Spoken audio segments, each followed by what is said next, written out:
Well, hi guys. You're listening to My Doc Dukov on KHTS 1220 AM. We've been moved to 1 o'clock, so welcome. I hope you guys have followed us over here an hour earlier.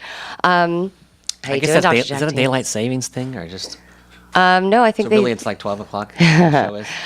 You know, daylight savings for men and women, I've noticed, are different. Men are very pragmatic about it. They're like, you know, when it's spring forward and fall back, they're like, nope, that's the real time. It's now 1 o'clock. And women generally go, no, it's really noon. They're like, no, it's 1 o'clock now. And it was like, well, but it was noon yesterday. Right. So in my body, it's noon. Uh-huh. You know, but men don't think that way. My husband gets very irritated with me when I'm like, but it's really only 6:30 in the morning. And the alarm's going off. He's like, no, it's now 7:30. So I think it's like a very pragmatic versus emotional thing. How you doing? I'm doing good. Do you know what we're talking about today? What are we talking about today?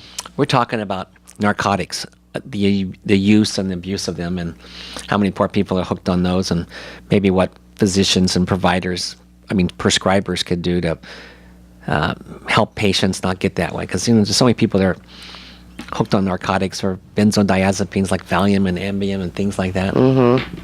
You have to be so careful. So I think we're going to talk about the epidemic that we have right now. The number of deaths are just climbing. I heard a few years ago, and I think the statistics are still holding true, isn't Vicodin, like specifically Vicodin, the number one addictive substance in America? You mean Vikes and Vikings? No, just Vicodin. I've been taking Vikes and Vikings. That's a street name for it. Oh, is it? Okay, so is it the most addictive substance in America still? Well, it's an opioid, and they're all different strengths. So some of the stronger ones make you more addicted. Typically, myself, I try to get the least strong that they can tolerate, that they can take, so they have less amount of pain. But also, they will. Well, I can disclose like some personal information. You have been prescribing me. Home phone number. The only reason I'm saying this is because I'm sitting here literally with my doc, and you've been my doc since I was 9 years old, so he knows everything he knows everything about me basically. But you've been prescribing me Vicodin for my menstrual cramps since I think the age of like 17, because they've always been really bad. Not when you were pregnant, though, right? No. Okay. No, oh my gosh, I didn't do anything when I was pregnant. I was like the best girl, and that's because, you have this thing that you've created that's so full of love and life inside of you growing, and it's not your body anymore. But for me to, quit having the occasional cigarette, for me to quit drinking at all socially, for not just 9 months, but 2 years, I went off of everything that I do and was just that's good. Like the healthiest mommy. Yeah. But I live my life wanting to create a balance. And so your portion of the show today is going to be mainly and predominantly, of course, medical related, and also, the statistical versions of all of this. But my addition to the show today is going to be more from a therapeutic standpoint. Right. And I'll be addressing things that I do in myself to create that balance. And so, anyway, the Vicodin that you gave me from the age of 17, you've given me varying different degrees of it. So it was like the lesser one, which was like 500 milligram, right? It's 5 milligrams. 5 milligrams, sorry. 325. And then the stronger one is combination of two medicines. 7.5. Right, stronger. The bigger the number, the stronger the medicine is. The 7.5s, I cannot take a full one. I only take a half, and they knock me out. The 5s have always been kind of my one that I go to for the period cramps. But what I happened to notice in the last 2 years, and I came to you about it, was that they started switching Vicodin with Norco. Let's have that conversation for just a split second about the difference in the derivatives or the chemical combinations. Right. I know one's more acetaminophen than another. Let's talk about the actual chemical compounds of some of these opioids. Yeah, Vicodin and Norco are very, very similar. The only difference, Norco has 25 milligrams more of Tylenol. That's the only difference. That's paracetamol? No, it's acetaminophen. Right, okay. What's paracetamol? That's IV Tylenol, IV. Okay. So intravenous, they use that for post-op surgeries and post-op pain and things like that. Okay.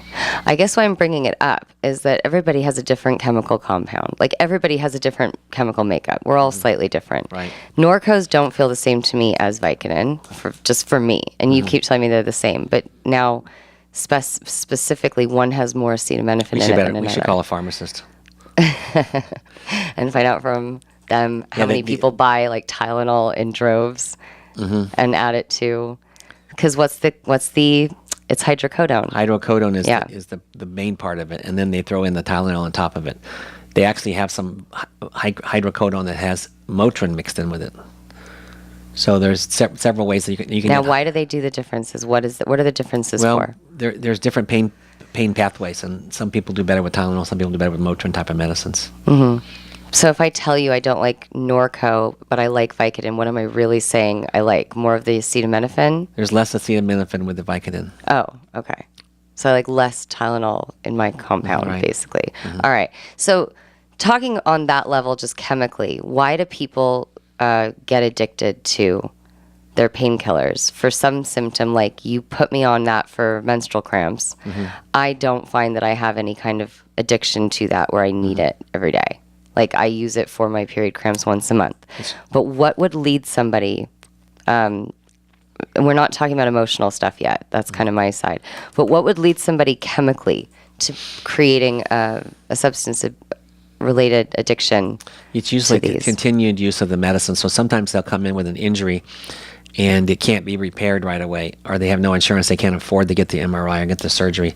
They'll continue to take opioids, and eventually they're not good with them. They get stuck on them. And yeah, but how do you get stuck on them? That's my question. It's continued use. What happens is that the medicine hooks up to the opioid receptors in the brain, and the more once it's been hooked up, it's kind of like a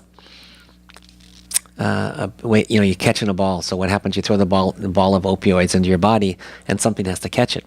So when it gets caught, the more of those that are caught, the stronger it works on you. The more you need. And that's the way addiction works, right? So the more you take of something, the more your body gets used to it. It integrates it into it. Therefore, you need more of it to obtain the same high, or to obtain the same effect of the pain releasing. Yeah. And there are medicines. One's called Suboxone, and that medicine. What happens with that is that it blocks the opioid receptor, so you're not addicted to the medicine anymore. You don't have the cravings for it like you used to. Oh, so that's something that they administer when somebody goes into rehab, for instance. They go into rehab. They for take treatment. For that medicine, heroin and methadone is another one. Okay, mm-hmm. And we had Art Mogilevsky on here a little while back. He has the Valley Treatment Center off of Lyons here. Valley Recovery Center. Valley Recovery Center, for those who are listening. Mm-hmm. And we do have Art's information on our website from that show. Mm-hmm. So if anybody's listening today and they know somebody with an opioid or any other kind of substance-related addiction, that's a great referral that we have that we can send your person to. So look up Art Mogilevsky, look up the show that we did on pain a little while back. Okay. Do you know how many prescriptions they estimate daily is given for opioids? Oh, God, I can't wait to hear this number. What? Okay. Is it big or little? Okay, through America? Through the United States, yes. Okay, what is it? It's big. 650,000 per day. Oh, my God. That's a lot of prescriptions of Vicodin, and Norco, and OxyContin, Oxys, and all those things like that. That's a lot of it. So, what's OxyContin then? OxyContin, what happens on these opioids, they're different strengths. So like Vicodin and Norco are the beginning strength, and the next one up is the Oxys, the OxyContin, the oxycodone. Those are stronger. They have about the same number of milligrams. They give them to people for like back surgeries, right? Right. Recovering from and you keep going up the ladder. surgery. Eventually you're on methadone. You're on heroin or morphine. That's how the strength is. If you look at the different lists of opioids, they'll have them by strength, and those that are they have a list of them. So you always should try to take the weakest one that works. And sometimes people will get injured. They get a prescription. It's not helping. They go back and get the stronger one until they get better. But like again, if they can't get the treatment done, they're going to have a lot of pain, and they're going to take a lot of medicines. And then those patients are the ones that switch over to heroin because they can't get the pills anymore. So there's a population that we're touching on right now that I feel really sorry for. And these are the people that are addicted to opioids, not for recreational use. Uh-huh. These are people that, as you were just discussing, have had some kind of surgery or something. They were prescribed one level of an opioid to reduce the pain. Mm-hmm. And maybe it didn't work, and they went back to get something stronger, so they were prescribed something in good faith by the doctor who knew they weren't going to be abusing this to release the pain from that surgery or whatever. And they get hooked on it because other treatments that they're supposed to be concurrently doing in their lives to rehabilitate themselves from that surgery maybe are not effective, or maybe they're not doing them. Right. And so they take those pain pills and they get caught in that vicious cycle of needing to take more and more just to survive, just to get out of bed, right? Right, because I feel so sorry for them. You don't know if it's the addiction that's causing it, the pain, or the injury. Say it's an injury, kidney stone, slip disc, things like that, endometriosis, chronic pain things. You just can't get rid of it, and those patients are the ones that eventually, chronic pain. They can't get the problem fixed. And if another thing is if they really have a problem, because there's all different ways that patients will fake an injury or fake an illness. Well, no, I'm talking about the legitimate ones for a second. We're going to move too. into the ones that are faking stuff. No, I am too, because what happens is that eventually if they go through all the providers or they can't find anybody to give them the medicine, then they start reading about whatever disease they want to have and come to the doctor saying, I have this, this, and this, the keywords of a disease, so the doctor can prescribe for them. Well, wait, why would a doctor prescribe just based on the client or the patient saying, I have this disease? Wouldn't they have to have scans done? Wouldn't they have to have... Well, that's when the doctor, listens to the patient. The patient at least says, a thorough exam. I can't. I need to have you get a CAT scan to see if the kidney stone is there. Well, doc, I don't have the money. I can't get a CAT scan. And so they say, well, maybe to pass on its own. Here's some medicine. Maybe you'll get better. Okay, but why would doctors do that and not hold firm on, I'm not going to give you this highly addictive opioid substance if we don't have that CAT scan to prove you need it? Because we're helpers. And we say, well, here's enough for a week. Let's see if maybe it'll pass. And let's not, as for example, the kidney stone one. But that wouldn't get somebody addicted. Or the other, but if they're already addicted, they're coming shopping for a doctor. I see. And they want to add to it. It's a complicated thing that the patients end up doing. Well, I particularly know that there are a few doctors out there that would not take a patient off the street they had never known before. Mm-hmm. And just prescribe them some heavy dose of medication like that. There are. The state of California has a website that the doctors can go and check, pharmacists too, and see if you're overusing medicines. Right, they have that thing now. Mm-hmm, right, and every time you pulled mine up recently too. Oh yeah, it was terrible. I know. I look like a drug addict. I really do. Every month she gets Vicodin for some reason. Well, yeah, right. But that's the thing, though. So I think those listening right now that. Maybe they're like me and they have Vicodin in their medicine cabinet right now and you're not addicted to it, but you need it monthly. You need a recurring prescription for something like that. Well, or Ambien. My parents have Ambien. I mean, like, they're not addicted to that, but they have a recurring prescription for that. So, like, people listening right now, just know that your whole family's messed up. Right. Know that you're a functioning addict. Luca, You're a functioning addict. Right, There's a difference. No, and I'm not even making fun of that population. No. What I was trying to say is there are people on all different levels of the spectrum here that we're going to be delving into today regarding opioids and regarding the substances we use in our lives. Mm-hmm. So this is not predominantly a show about addiction. We've done that show. Mm-hmm. This is a show about the drugs that we have access to in droves these days, almost too easily. Just PS too easily. Let's just say that. And let's delve into that. We have different factors present with that. One is doctors are prescribing these things way too easily. Mm-hmm. Two, doctors are prescribing things too easily to people they don't know. Mm-hmm. And I think that's probably one of the reasons why this sheet that you just mentioned was created, so that doctors that don't know those new patients coming in can just pull up that file of any pharmacy they've been to in the last, year? Mm-hmm. And you'll see like a list of what they've been doing to see a pattern. And if those prescriptions are not, legitimate, that they need them monthly and cannot be proven that they need them monthly, then that would make the doctor look at that and go, okay, this is a hoax. Or and some people have chronic pain. The doctors will, like myself, will follow them, and every time they come in, we run that report, and to make sure they're taking their medicines correctly. Many people really need the medicines, and maybe I don't want you to think that all of us providers think that everybody's an addict. Exactly, that's what I wanted to highlight. Some people need the medicine on a regular basis. Exactly. They have lupus or some other severe disease. They need pain relief. Right. And there's no cure for the disease. That's what I was trying to say. It's like if you're looking at somebody's chart, some of those things are viably and legitimately needed for that person, like mine for my period cramps. Doesn't mean that I'm an addict because you pull up my file and it has 40 prescriptions of Vicodin on it over the course of like a 3-year period. So for those listening, this is what we're addressing everybody on the spectrum today, not just people that Right. have these recurring prescriptions of things. It's some people actually legitimately need Yeah. them. How do we then, and this is what will lead us into this topic later, how do we then manage our dependency on these chemical substances that are not good for us if we go out of whack with them?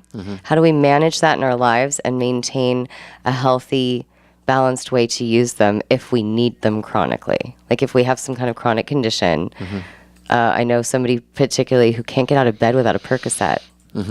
I mean, that's a terrible way to live. Right. And they'll have to make sure that they get treated by a doctor that understands their disease. Like most of the time, maybe your patient, your person, has rheumatoid arthritis, and it's so bad and so painful that they have to take the medicine first thing in the morning. Otherwise, they can barely get up to get to the bathroom. The one I was just talking about with the Percocet to get out of bed has fibromyalgia. Right. So that's Very more debilitating. It's like a rheumatological disease, like arthritis. Right. So so you have to find a specialist that understands the disease and knows how to treat you, and you have to go back every month and see how you're doing, and they have to run your report card on you, your narcotic report card. You're right. Yeah. Give me more stats. What did you bring up here? Oh yeah. Well, we were talking about Ambien a moment ago, and that's another thing that happens is that sometimes patients are taking the opioids, and then they mix a sleeping pill with it, or a Valium pill, or the Ativan, Xanax, clonazepam, and those combined even make it worse. Well, I mean, you're really screwing with your brain at that point because they do completely opposite things. Well, what happens is that it decreases your breathing. So if you take both those pills, then you have the accidental overdose that you hear about from Hollywood and other places. Heath Ledger overdosed on Oxy, right?